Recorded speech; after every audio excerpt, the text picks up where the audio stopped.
This video is brought to you by America First Insight. Help support the growing conservative movement by becoming a member today. And if you want to support this channel, you can also use the code REAL when becoming a member. Thank you and enjoy the video. As everyone probably knows, the 2030 census is going to be absolutely critical. And I know we say this every 10 years with every census because, well, it is critical. It is critical for the Electoral College, since some states, they're going to lose congressional districts. In other states, they're going to gain new ones. So, of course, the census is critical for the Electoral College. That's not a surprise to anybody. And it's kind of crazy to talk about it right now when we're not even through 2026. We're not even through January of 2026, yet we're talking about the 2030 census. Well, that's because there are brand new estimates that were released related to the Electoral College. And that's a key word. These are estimates. Things could change. We are 4 years out from 2030. Anything could happen. But these are the current estimates from the census. Okay, these are as of, I think, December of 2025. So again, all this could change. But you may notice something with the current forecast. It is awful for Democrats. That's an understatement. If these estimates are anywhere close to reality, which you could argue it might be even worse for Democrats, this could potentially lock Democrats out of the White House for a very long time, and maybe even the House. That's how disastrous these estimates are right now. And again, these are just estimates. This could change. We've talked about this before, but look at this. States like California, they're losing 4 congressional seats. New York, they're losing 1. Illinois is losing 1. Rhode Island losing 1. Oregon, Minnesota, and even some purple states like Wisconsin and Pennsylvania, they're losing seats as well. But look at the states that are gaining new electoral votes. Texas is gaining 4. Florida, 2. Utah, 1. Idaho, 1. And yeah, you've got states like Georgia that are swing states. We all know that. But compared to, say, Wisconsin, these states like Arizona, North Carolina, they lean way more to the right than Wisconsin or Pennsylvania. And that's the problem. It's bad enough that Republicans are gaining a couple of new electoral votes in like Georgia. That's already bad enough for Democrats. But it's not just Georgia. It's Texas, Florida, Utah, Idaho. These are blood red areas. They're voting Republican no matter what. Do you see the problem here? Democrats are losing a bunch of seats in deep blue areas, and they're being transferred to deep red areas. And if you think this is bad enough, there's another estimate out there. And again, that's what these are. These are estimates. So you're going to see some variation. But look at this one. This is another separate estimate for the 2030 census. Florida would gain 4 in this one. Illinois loses 2. New York loses 2. This is an utter disaster. These are 2 separate estimates, and both of them are horrific for Dems. But one of them is somehow even worse. So yeah, that's a problem Democrats have. And let's just visualize how bad of a situation this can get for Dems, because I don't think people truly understand how screwed they are if this actually occurs. Which, like I said many times before, we are 5 years out from this happening. Well, let's just say the current estimates hold, nothing dramatic happens. Let's just assume everything stays the same. Let's assume no more deportations, which could make things worse for Dems. None of that. Well, this is the current map, all right? Republicans have roughly 219 electoral votes that, without a doubt, they're safe states. They're not going to go Democrat, and vice versa. There's like 226 that are Democrat. They're not going Republican.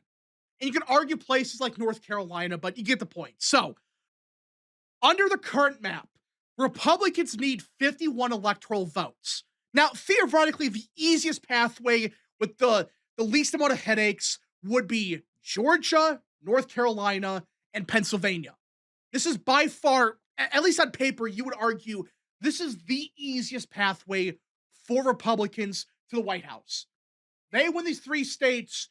It doesn't matter what happens in Wisconsin, Michigan, Nevada, Arizona. It doesn't matter what happens there. If Republicans win these 3 states, they got it in the bag. They're going to win the White House every single time. But here's a problem, okay?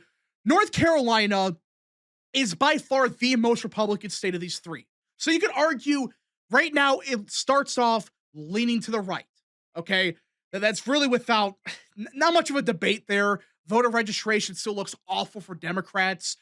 But these 2 other states, there are some big questions, namely Georgia, when it comes to Atlanta. These areas are getting more and more Democrat. Now, in 24, there were some signs that, at least in downtown Atlanta, there might be some reversals happening here and there. But still, there's a big question with Georgia about, can they withstand the bullshit happening in Atlanta? So that's the first problem. And that's one problem I think Republicans, they can deal with for now in the short term. But Pennsylvania, meanwhile, they're a part of the Rust Belt.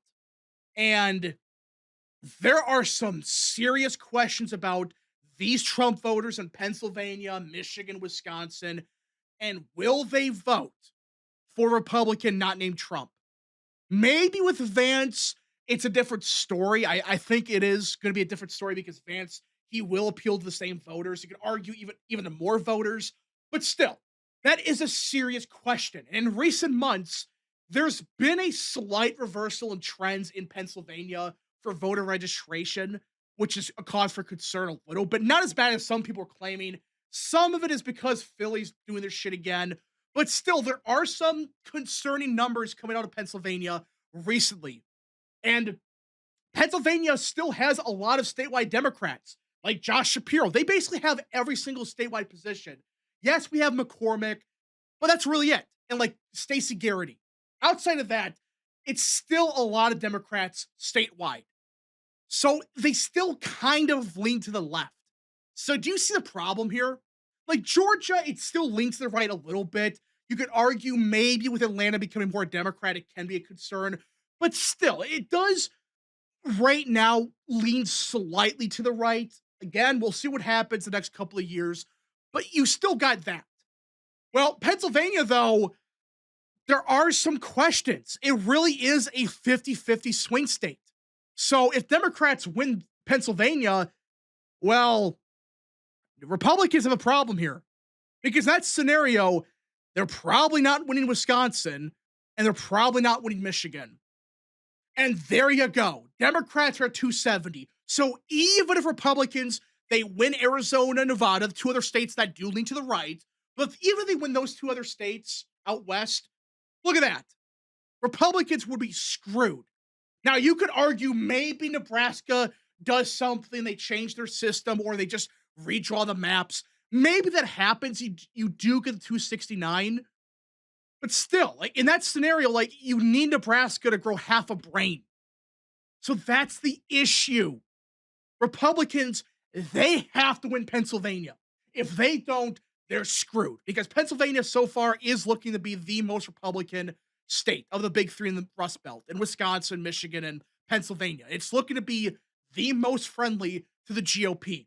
They lose Pennsylvania. There is a pathway for Republicans. Maybe they can flip Michigan again, but really, if they're losing Pennsylvania, they have a big problem. And of course, you could argue maybe Democrats do as well because they have to win Pennsylvania as well. Pennsylvania, in this scenario, will be the deciding factor. Whoever wins Pennsylvania, they're winning the White House. So yeah, that's the current estimates. That's the current map as of now. But when you factor in the current estimates for the Electoral College past 2030, and we're just going to use this one right here. This one is a slightly more friendly to Democrats. We'll use this one, okay? Already, Republicans start off with 227 electoral votes. That is what? Like 8 more than they do in the original map? And Democrats, they're already down 8 electoral votes.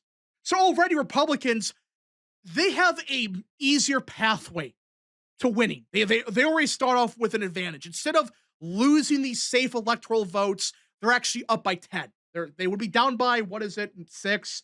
Now they're up by 10. So that's a 16 vote swing there. So, under the new map, again, this is the current estimates. Even if Democrats win Pennsylvania, Michigan, and Wisconsin, and you know what? Let's throw in Nevada. Let's throw that one in as well. In this scenario, they would not be at 270. Republicans, meanwhile, they just win Arizona, Georgia, North Carolina. Look at that. They win the Electoral College just like that. You see the problem for Dems? They have to run the table everywhere. Republicans, meanwhile, they really don't. Because think about it. With the current electoral map, they have to win a place like North Carolina, which they're going to, but also they have to win Pennsylvania. Whoever wins Pennsylvania under the current map wins the Electoral College, no matter what, because, again, this is a hypothetical. You win Georgia as a Republican, you just need Pennsylvania. That's the deciding vote. But under the potential map, you don't need Pennsylvania. And in fact, Democrats have to run the table because now they have to win both Pennsylvania and Georgia. North Carolina and Arizona, they lean to the right now. They start off leaning to the right for the GOP. Republicans, they can afford to lose Pennsylvania or even Georgia. They don't have to win both of them. Democrats, they have to. They have to win both of them to win the Electoral College, and barely. That's the issue Democrats have. Republicans, they just got to win one of these two. Democrats, meanwhile, they have to run the table everywhere. In these 5 states, they have to win everything. Or at least 4 of the 5 or whatever. They can maybe afford to lose Nevada, but under that scenario, if they lose Nevada, well, they lose Wisconsin, it's over.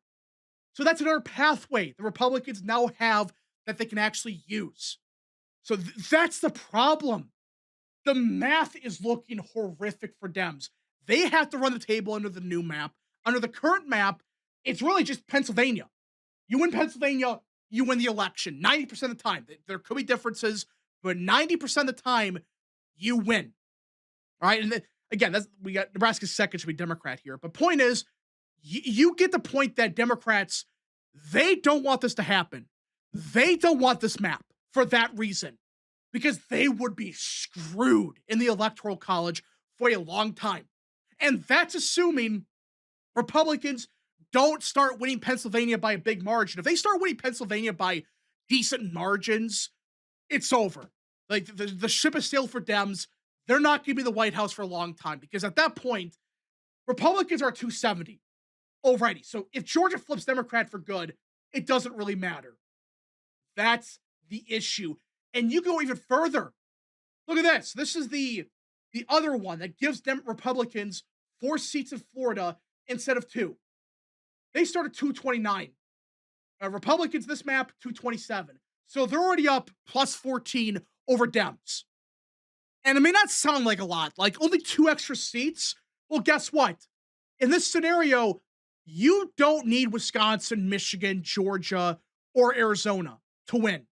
You would just need North Carolina, Pennsylvania, and Nevada. And that's it. Yeah. They don't even need Georgia or Arizona. In fact, you don't even need Pennsylvania because under this scenario, it would be 269.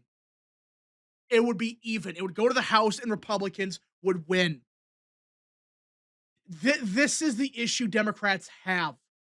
They have to win every single state just to barely win the Electoral College. Republicans, meanwhile, they have an infinite amount of pathways that are semi-realistic. Like, you have to win North Carolina, of course. You lose North Carolina, you're screwed. But if you win North Carolina, which you're probably going to, there you go. Republicans have basically locked up the Electoral College for a long time. This could change. The estimates are more than likely going to change a little bit, but this is bad. This is bad if the current trends hold up. But anyways, folks, thank you so much for watching. If you guys did enjoy, smash the like button down below, subscribe, share with your friends, and of course, join the channel today. Godspeed to all of you.